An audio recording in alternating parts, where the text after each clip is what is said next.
नमस्कार, आप देख रहे हैं एफिडेविट। मैं हूं दीक्षा। आइए डालते हैं शहर और आसपास की प्रमुख गतिविधियों पर एक नजर। जिला अस्पताल में मेडिकल स्टोर संचालक ने तीमारदार के साथ की हाथापाई, घटना सीसीटीवी में हुई कैद। सीएम के कार्यक्रम के दृष्टिगत डीएम ने पैडलेगंज गुरुद्वारा का किया निरीक्षण, सुरक्षा व्यवस्था का लिया जायजा।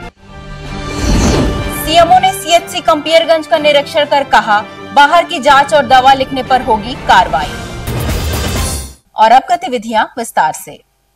जिला अस्पताल में भर्ती मरीज को डिस्चार्ज कराने गए तीमारदार को मेडिकल स्टोर संचालक और उसके साथियों ने दूसरे मेडिकल स्टोर से दवा लेने पर हाथापाई कर दी।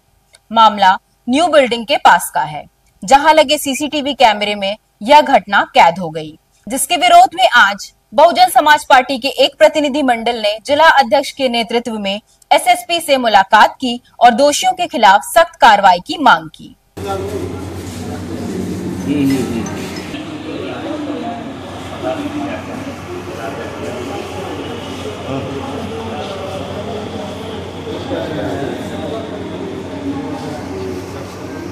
मामला ये है कि मैं सदर अस्पताल में अपने भांजी को एडमिट किया था और डॉक्टर डिस्चार्ज कर रहे थे, पर्ची बनाए, तो मैं दवा लेने गया दवा के दुकान पे। तो सदर अस्पताल के ऊपर ही मेडिकल स्टोर के लोग वहाँ ज़बरदस्ती पर्चा छीन रहे थे। मैंने मना किया कि भैया हम पढ़े लिखे, हम कहीं ले लेंगे। हमने सोचा कि सदर के कर्मचारी या दलाल होंगे, लेकिन मैं जा कर के किशन मेडिकल स्टोर पे दवा लिया और दवा लेने के बाद मैं जैसे ऊपर आया अपने भांजी को लेकर के जाने के लिए, तब तक दो लोग और थे बगल में, वो भी डिस्चार्ज थे। तो पूछे, बाबू कहाँ दवा लिए हो? मैं ऊपर से ही इशारा किया कि दवा इस मेडिकल स्टोर से लिए हैं। तो विक्की मेडिकल स्टोर के लोग ऊपर थे और एक सदर का कर्मचारी था, विजय कुमार यादव। बहुजन समाज पार्टी के विधानसभा प्रभारी सुशील कुमार भारती सहजनमा के साथ जो घटनाएं घटी है जिला अस्पताल पर दवा के लेन देन के मामले में, उस उद्देश्य से एसपी सिटी जी से कल भी मेरी बात हुई थी, कोतवाली एसओ से भी मेरी बात हुई थी। हम उस समय चुल्लू पार विधानसभा के दौरे पर थे। मैंने इनसे कहा कि आप जाओ एसओ साहब से मिल लेना, बात नहीं होगी तो फिर बताना, मैं एसएसपी साहब से कह दूंगा, आपकी मुकदमा दर्ज हो जाएगा। आज उसी उद्देश्य से मिला गया है। जो इन्होंने बताया है सुशील कुमार भारती ने, आप सभी लोगों सुने हैं, लेकिन मामला ये है कि इस समय अराजकता का माहौल है। शासन जो है हर मोर्चे पर फेल है। रात दिन अत्याचार, अनाचार, दुराचार, व्यभिचार बढ़ा हुआ है। ये सीएम सिटी है, उसके बावजूद भी सीएम के नाक के तले तमाम प्रकार के जो है अपराध हो रहे हैं।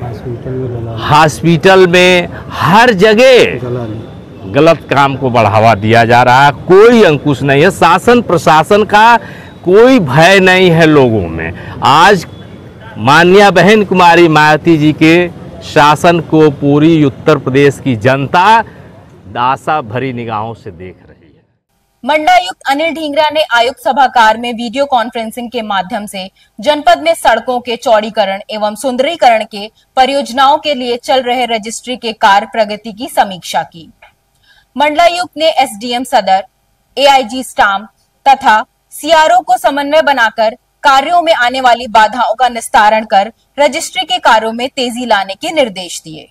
पैडलेगंज गुरुद्वारा 24 अगस्त रविवार को मुख्यमंत्री के संभावित लोकार्पण कार्यक्रम को देखते हुए जिलाधिकारी दीपक मीणा ने गुरुद्वारा कमेटी के अध्यक्ष एवं अन्य सदस्यों के साथ पैडलेगंज गुरुद्वारा की सुरक्षा व्यवस्था का जायजा लेकर आवश्यक दिशा निर्देश दिए। प्रदेश सरकार की ओर से जारी धार्मिक स्थानों के सुंदरीकरण योजना के क्रम में मुख्यमंत्री के सहयोग से महानगर के गुरुद्वारा पैडलेगंज का 2,34,69,000 के लागत से सुंदरीकरण का कार्य पूरा हो गया। सीएमओ डॉक्टर राजेश झा ने आज कंपियरगंज सीएचसी पहुंचकर वहां का निरीक्षण किया। इस दौरान उन्होंने निर्देश दिया कि जब अस्पताल में सभी जांच और दवाएं उपलब्ध हैं, तो किसी भी स्थिति में बाहर की जांच व दवा नहीं लिखी जानी चाहिए। उन्होंने ऐसा न करने वालों के खिलाफ कार्रवाई की जाने की बात कही। उन्होंने अस्पताल के एमसीएच विंग के पास समुचित साफ सफाई के भी निर्देश दिए। बेसिकली आज का जो ये भ्रमण था वो भ्रमण इसलिए था कि हम लोग कई जगह पर VHNDs को चेक कर रहे हैं, क्योंकि मॉडल VHNDs करीब बनाई गई हैं 400 पूरे जिले में। उसमें कैंपियरगंज की भी काफ़ी VHNDs हैं। और आज मुझे गांव में निरीक्षण करना था, लेकिन जब क्षेत्र में आए हैं तो उसके बाद हमको उसको देखना भी जरूरी पड़ा। तो बेसिकली हम लोगों ने कई सारी चीज़ें देखी। यहाँ के इमरजेंसी रूम देखा, यहाँ पर हम लोगों ने डॉक्टर के रूम में भी गए और दवाइयों की पूरी स्थितियों को देखा। लैब आपका बहुत नया और अच्छा बन रहा है। मरीजों ने भी शिकायत की कि दवाइयाँ जो हैं हमें शायद कुछ नहीं यहाँ उपलब्ध नहीं हो पा रही है। तो मैंने यहाँ डॉक्टर साहब को भी कहा है और फार्मासिस्ट को भी कहा है कि जो भी दवाई आपकी कमी है आप पूरा करिए। लेकिन जब मैंने स्टोर का निरीक्षण किया तो लगभग सारी दवाइयाँ हमको स्टोर मिली। हमने कुछ दवाओं को मिला करके भी देखा, वही पूरी मिली। फिर मैं MCH विंग भी गया। MCH विंग में भी शिकायत आई थी कि कुछ वो है। बेसिकली आज भी मैं सबको कह के आया हूँ, कोई भी दवाई आप बाहर से नहीं लिखेंगे। नंबर ऑफ केसेस में वृद्धि हुई है। इस महीने में अब तक 310 डिलीवरी कराई गई है, जो पिछले महीनों के मुकाबले ज़्यादा है। तो लोगों का अस्पताल में धीरे धीरे विश्वास बढ़ रहा है। हम लोग भी सुविधाओं को बढ़ा रहे हैं। अभी यहाँ पर 2 कैनेक्लोइस में से एक कैनेक्लोइस लंबी छुट्टी में उसकी सूचना शासन को दे दी गई है और 14 इस बार सीजरियन केसेस किए गए हैं। बेहोशी वाले डॉक्टर साहब से एनेस्थीसिया वाले डॉक्टर साहब से उनसे मुलाकात की गई है। उनको मैंने कहा है कोई इक्विपमेंट कोई चीज़ की कमी हो तो उसको पूरा किया जाए। और सभी लोगों को यही अपील है कि सारी दवाइयाँ सारी जाँच की सुविधा आपको यहीं मिलेगी, आप यहीं पर इसको सुविधाओं का